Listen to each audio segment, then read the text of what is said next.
A scarcity-based economy is the status quo of today because of the way human relations have evolved. Not everybody is provided for. There's a lot of suffering going on. In the absolute abundance of resources, namely rocks, sunlight, plants, water, from which all the wealth of the economy comes. Their distribution to humans is very much corrupted, and there's material deprivation going on all these fronts, such that people are hungry or in poverty, resource conflicts exist, and so forth. So post-scarcity would be where we're connected more closely to the natural resources from where all the wealth comes by the fact that we have the means, the tools to transform those resources into the feedstocks of modern civilization.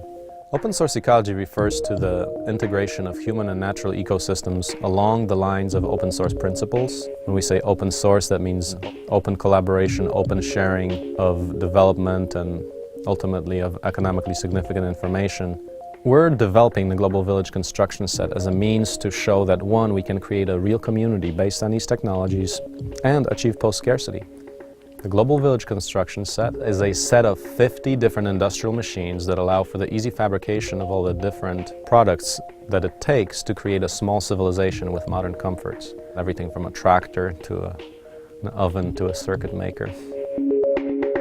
Tractors being such a fundamental device, access to them should be easy to make survival simple. So we've decided to build out of necessity, because our tractors, industrial tractors that we bought, kept on breaking. We built our own to first do construction, in fact, and to do basic agriculture in an experiment of trying to recreate civilization from scratch. So we decided to build the most simple possible device, and to do that you need a frame, and we decided to use an XYZ construction type of a frame with bolt together members and put on a power unit. Initially we didn't do a removable power unit, we did hydraulics because they're versatile, and soon it turned out, well, if we're going to have a power unit, why don't we design it such that it can be interchangeable using our hypermodularity concept? The power cube is a modular power source. It's an example of a power source that can be interchanged between various applications, as opposed to be firmly attached to one device, serving as a power source for one device. Its range of use is unlimited.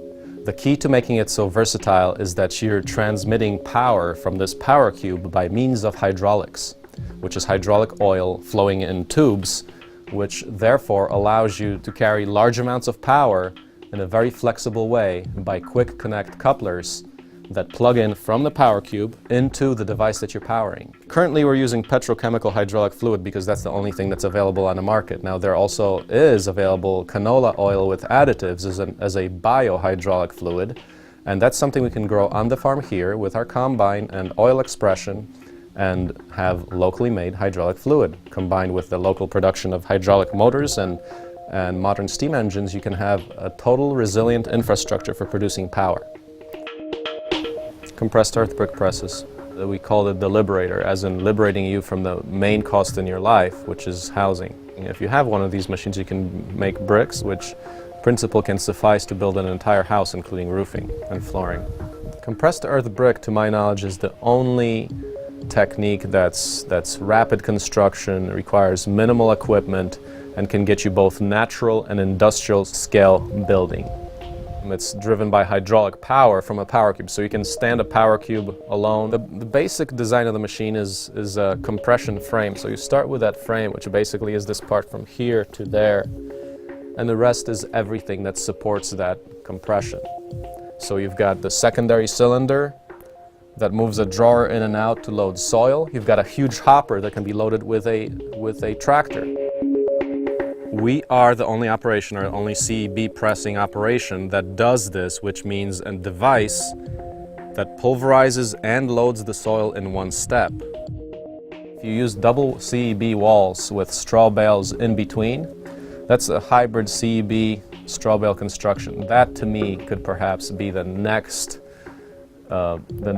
generation of housing for humanity. HabLab. 10 living unit arrangement, double CEB walls, 3,000 square feet, and straw bale roof and walls. This relates to the technology of the Global Village Construction Set in that there's a tractor, soil pulverizer, CEB press, power cubes that are being used right now as we speak. There's another technology, the gasifier burner, that's going into this structure. That's all part of the technologies. Now you see in modern civilization we have run away. The technology base has totally run away. Instead of our lives being more based on leisure time where we can actually do things that are most meaningful and we can improve ourselves as people and learn to get along, we're struggling on basic resource scarcities. Our technology is so complicated, it takes us so much time, so much energy to maintain it, that you're back to the dog race. We're trying to see if that's changeable by reducing the technology to the most simple yet sufficient, modular, Lego-like, people tech imaginable.